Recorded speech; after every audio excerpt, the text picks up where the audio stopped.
కేంద్ర రాష్ట్ర ప్రభుత్వాలు చేపడుతున్న భూ రీసర్వే ప్రక్రియపై తెల్లపాడు మాజీ సర్పంచ్ వైఎస్ఆర్సీపీ నేత గూడపురెడ్డి రమణారెడ్డి ఆందోళన వ్యక్తం చేశారు. రీసర్వేలో రహదారులు, కాల్వలు, శ్మశానాల వంటి ప్రజా అవసరాల భూములను సరిగ్గా చూపించడం లేదని ఆరోపించారు. పాత రికార్డుల ఆధారంగానే సర్వే పూర్తి చేస్తున్నారని, దీంతో భవిష్యత్తులో గ్రామాల్లో సమస్యలు పెరిగే ప్రమాదం ఉందన్నారు.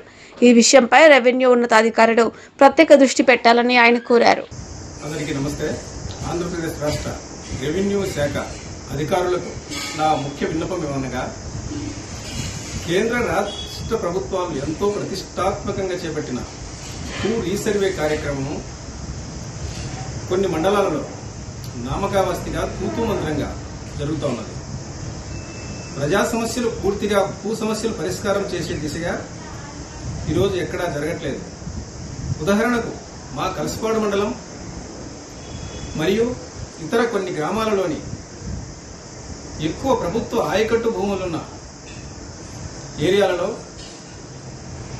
పోవు రస్తాలను, పంట కాలువలను, ప్రజల కనీస సౌకర్యాలను ఉపయోగించుకునే విధంగా తగినంత భూమిని విడగొట్టకుండా గతంలో ఒకే సర్వే నంబర్లో వందలాది రైతులకు వందలాది ఎకరాలను పైకి అని చెప్పి సర్వే నెంబర్లు యాడ్ చేసి అక్రమాలకు ఆశపడి ఉన్న విస్తీర్ణత కంటే ఎక్కువ మందిని డీకేటీ పట్టాదారులుగా రికార్డులను నమోదు చేసి ఆన్లైన్ చేసి రికార్డులు పొందుపరిచి ఉన్నారు. ఇప్పుడు రీసర్వేలోనైనా ఈ రస్తాలు, కాలువలు, శ్మశానాలు, ఇతరత్ర సకల సౌకర్యాలకు ఉపయోగపడే భూమిని సపరేట్ చేసి ప్రజలకు భవిష్యత్తులో సమస్యలు రాకుండా ప్రజల అవసరాలు తీర్చే విధంగా ఈ రీసర్వేలోనైనా చేస్తారని గ్రామాలలోని ప్రజలు ఎన్నో ఆశలతో ఎదురు చూశారు. కానీ ఈరోజు కలసపాడు మండలంలో జరుగుతున్న రీసర్వే చూస్తే ఇప్పటికంటే కూడా భవిష్యత్తులో ఈ భూ సమస్యలు ఎక్కువ జటిలమయ్యే విధానం కనపడతా ఉంది.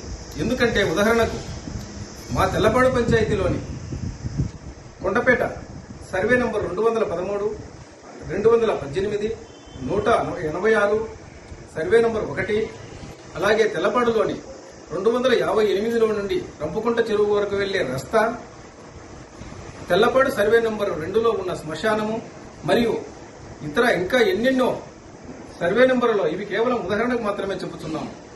ఇలాంటివి పరిశీలిస్తే రెవెన్యూ అధికారులకు ఇక్కడ జరుగుతున్న రీసర్వే విధానం ఏమిటో పూర్తిగా అర్థమవుతుంది. నామకావస్తిగా పై అధికారుల మెప్పు పొందుటకై కింది స్థాయి అధికారులు రీసర్వే పూర్తి చేసినట్లుగా రికార్డులు సృష్టించి ఆఫీసులో ఉన్న రికార్డుకే జత చేసి పై అధికారులకు పంపించి చేతులు దులుపుకొనుచున్నారు.